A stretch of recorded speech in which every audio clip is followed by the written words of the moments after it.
Oscar Valdez vs. Shakur Stevenson. The super featherweight unification bout isn't just for the 130-pound weight limit supremacy. It should guarantee the winner a spot on your pound-for-pound list, as either fighter would then be undefeated, two weight division champions, and unified at super featherweight. Let's get into it. Yet another open stance matchup, as Oscar Valdez is the orthodox fighter and Shakur Stevenson is the southpaw. To my surprise, studying film, although Valdez hasn't fought a southpaw since 2015, there shouldn't be a southpaw advantage in this fight. Let's examine that. 7 years ago, Oscar Valdez fought a southpaw who was a French contender/journeyman at the time. We aren't talking nearly the same level as Shakur, but a southpaw nonetheless. Clearly not the first southpaw Valdez has faced, evidenced by the action. In the fight, Valdez showed he has knowledge to deal with southpaws, from outside foot positioning,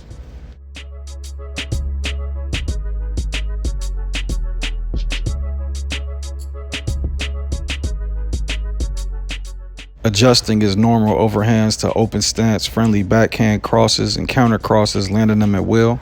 Great timing and accurate punching. Great sparring for this fight. At this level of professional debut for Andre Ward. And he's a young fighter. Being comfortable circling left away from the power hand of his southpaw opponent.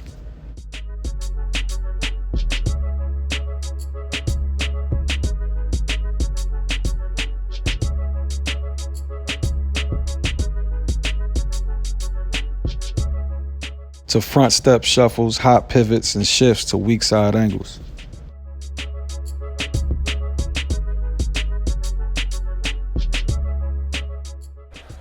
Managed by veteran Frank Espinosa. Terrific fighters over the years. Espinosa from here in Southern California. Valdez still landing more than 50. Been building an audience for himself here in the first round.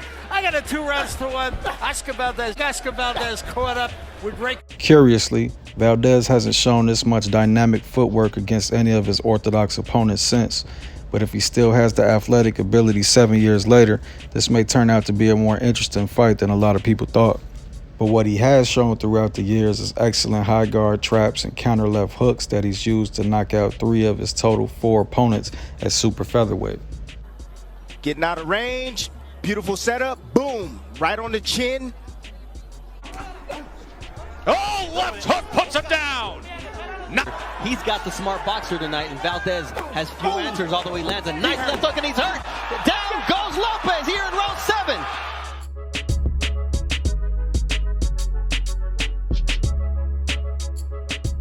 The step, lead, or counter hook is Valdez's signature. He sets up the lead punch by throwing quick jabs with the same mechanics, eventually surprising opponents with the powerful lead hand hook.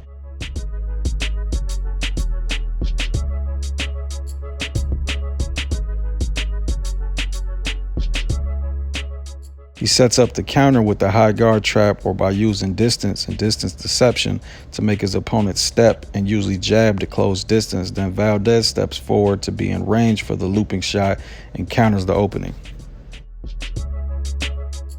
However, against a southpaw in the open stance, countering the jab with the hook to the head isn't as efficient as a proper bladed stance, and a proper jab protects the opening for the hook with the chin tucked behind the right shoulder. Timing the backhand is much more efficient for the counter hook to land to the head when fighters tend to drop lead hands while throwing the backhand. An adjustment Valdez also knew how to make against his southpaw opponent.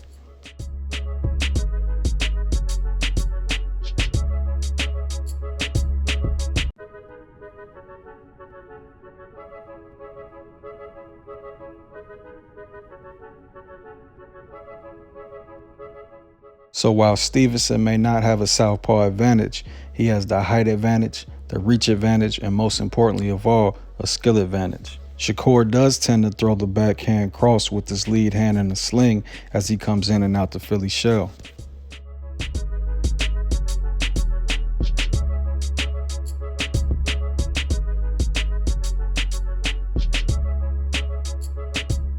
However, it isn't going to be easy to time. Shakur has a myriad of ways to disguise his offense, including using the same half step for jabs, crosses, and foot feints. Timing is largely pattern recognition. For all my football lovers, timing Shakur in this regard is akin to a cornerback trying to read the route of a wide receiver who comes off the line of scrimmage the exact same every time. It's possible, but not probable. Misreading in boxing means badly missing, and in the case of facing Shakur, possibly a counter jab or backhand to the face. But even if you can get the timing right, now you have to deal with a fighter with elite reflexes. The right hand. This is exactly that. I don't care where we are in the... I spoke to Of who he wants to be in the sport. Shakur is also elite at controlling distance, whether with quick footwork alone, an assortment of feints, a measuring, probing, or stiff jab, or all combined. Shakur controls distance like the highest skilled veterans. Shakur is typically at the distance that he wants when punches are thrown at all times. If he wants to control distance from the outside, he'll counter his opponent's forward movements by reverse stepping or shuffling, probing and measuring the jab so he's just out of reach of the attack but in position to counterpunch. If all else fails, Shakur knows how to clinch when it's necessary. While Shakur will most likely be able to avoid most Valdez's signature lead hand hooks to the head by controlling distance and using his reflexes to pull when in range, Shakur's body will still be there to be hit. Everything in boxing leaves options for your opponent.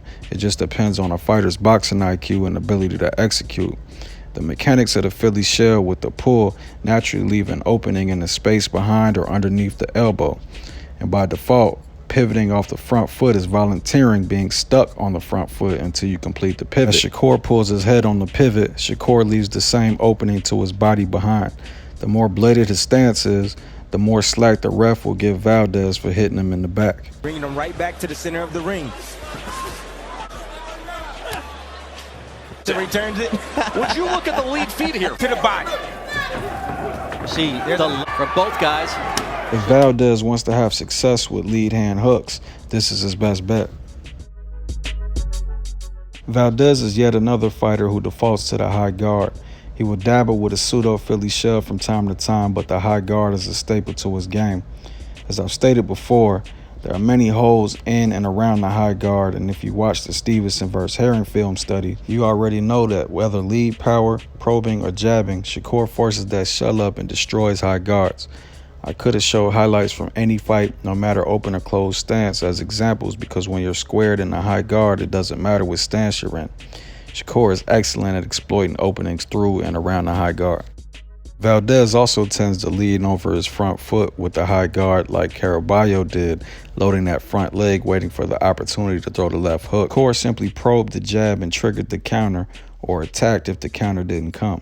In these instances, punching with Shakur may work, but you're going to eat some leather from Shakur's combinations in the process. Hear me cheer on any device. Go to ESPN.here. But you see where he's every kind of shuts off and then comes back on. The light shut off just for a split in that shot again against Stevenson. In a fight, it's almost guaranteed you will see the theme of Shakur occupying high to shoot the two cross to the body, which is the staple in his game and an attack that Valdez tends to sell out. Shakur occupies the high guard with the jab, probing punch, or combo, or by pinning the guard to the head, then strikes the gut with the quick, accurate cross. Outside like that. Good. And he's touching him to the body well. Oh, look at that. Controlling the distance to Stevenson. And he's looking to make a home for it. They're doing it to Diaz. He was in New Jersey training when the storm hit. Leading into tonight. Get it. You know, southpaw versus a right-hander. In the past, Valdez liked to go to war on the inside. His game is wide, quick punches that take time and combinations as he places his shots very well. So from initial movement to target is quick, but the subsequent punch is delayed so he could find the openings. Valdez has decent head movement in the pocket, weaving and ducking counters. In certain situations today, he has shown the same inside grit, but he mostly prefers boxer-puncher at this stage. But if all else fails versus Stevenson, he has it in the arsenal.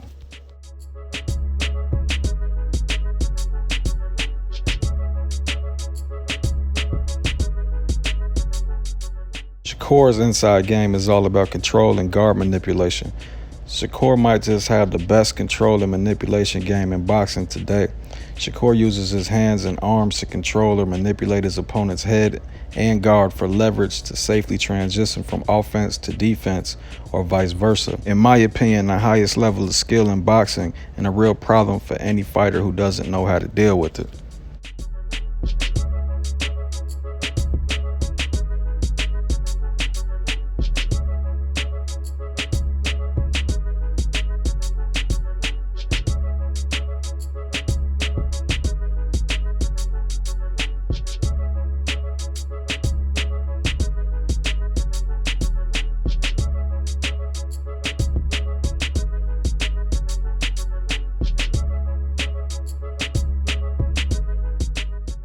Getting his head on the outside, not The fundamental. first main event of what'll be the new look summer series of top.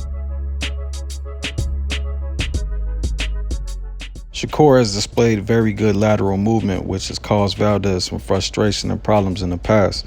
It's tough to cut off the ring on Shakur and beat him to a position. Shakur also has a nice head control game from the outside, offering as much of a layer of protection as the referee allows.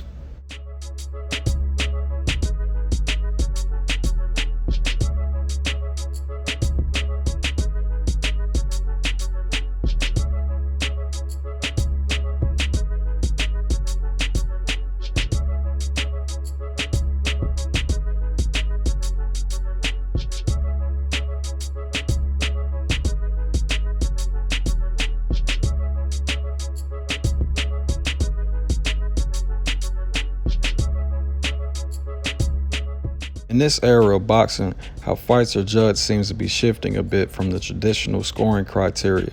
In my opinion, part of the reason is the fact that the previous era was dominated as far as the money by arguably the best skilled fighter ever, who was largely known for his incredible defense. This era's cash cows are more so come forward pressure fighters and heavyweights. As a consequence, any aggression is replacing effective aggression and scoring defense is becoming more rare. A shift that action-thirsty fans might enjoy, but a blow to the basic foundation of the sweet science, hit and not get hit.